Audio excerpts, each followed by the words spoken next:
Okay, let's break this down. Imagine a major public figure who's basically been silent for almost a decade. Completely out of sight. Exactly. And then, boom, he reappears. We're talking about Vijay Mallya. He just broke a 9-year silence. His first real in-depth public appearance since, what, March 2016? That's right, since he left India. And the reaction, I mean, the sheer scale is huge. His video got something like 23 million views in just a few days. Incredible numbers. So our mission here for this deep dive is really to unpack what he actually said, these surprising claims, and why everyone's talking about it.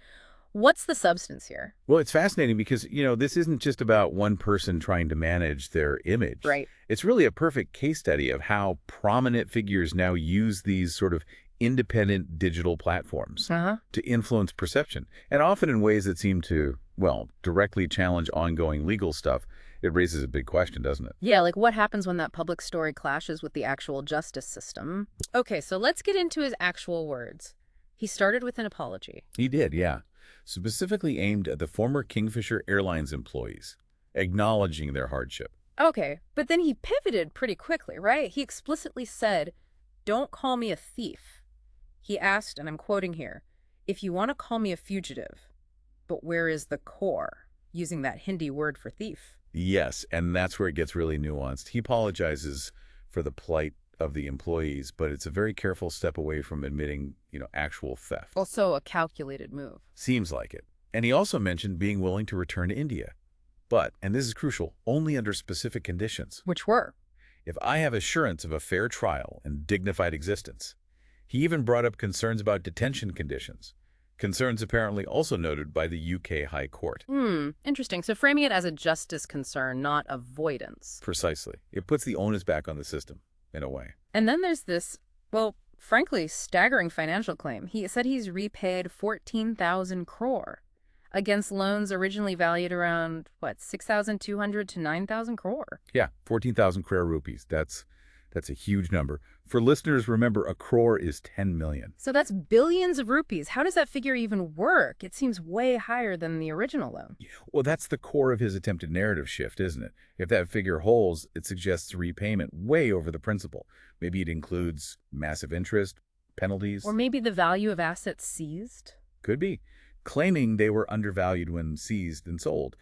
It's definitely a strategy to paint himself not as someone dodging debt, but someone who's actually, in his view, overpaid. Challenging the whole basis of the case against him. Fundamentally, yes. It's a key part of what looks like a reputation rehab campaign. And beyond the money, he also talked about his lifestyle, his faith. He did. He mentioned his religious beliefs, his history of donating to temples, sort of emphasizing his personal character, his faith, amidst all the adversity.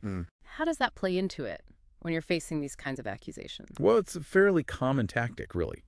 You try to humanize yourself, appeal to maybe cultural values, public sympathy. Right. Paint a different picture. Exactly. Create a more complex character than just financial fugitive. It complicates the narrative the prosecution might present. Okay, let's shift to the reaction. We mentioned the huge views, but how did people actually respond? Hugely polarized, as you might expect. Some were praising the interviewer, Raj Shamani, for, unfiltered journalism, giving him a platform. But others were strongly critical. Oh, absolutely. Yeah. Criticizing the very idea of platforming someone labeled a fugitive, especially with ongoing legal issues. And there's a financial angle to the platform itself, right? Yes. Interestingly, reports suggest the creator, Shamani, earned quite a bit from this one episode, maybe 120 to 35 lakhs. Wow, 2 to 3.5 million rupees. Yeah. So it highlights the big money involved in getting these exclusive, controversial interviews on these new platforms. They can really capitalize on these moments. And potentially shape the discourse just by giving someone that stage. Definitely influences it. So wrapping this up, what does this all mean for you, the listener, trying to make sense of it? It clearly seems like a calculated effort to repair his reputation. Some are already calling him the Prince of Excuses. Yeah, I saw that. But connecting it to the bigger picture, these statements, this whole event, could genuinely influence public opinion, especially with potential extradition, trials, maybe even settlement talks down the line. So it sparks that debate. Is this just a media trial trying to sway opinion? Or is it a narrative that actually deserves consideration alongside the legal process? That's the core question, really. So for you listening, in this age where big figures break long silences on platforms like this, how do you judge the truth? How much weight do you give these public statements versus the formal legal track? Yeah, it's a tough one. This deep dive really shows how powerful these unfiltered long-form chats can be in reshaping how we see things, both publicly and in business. What does it tell you about how we're all consuming information today?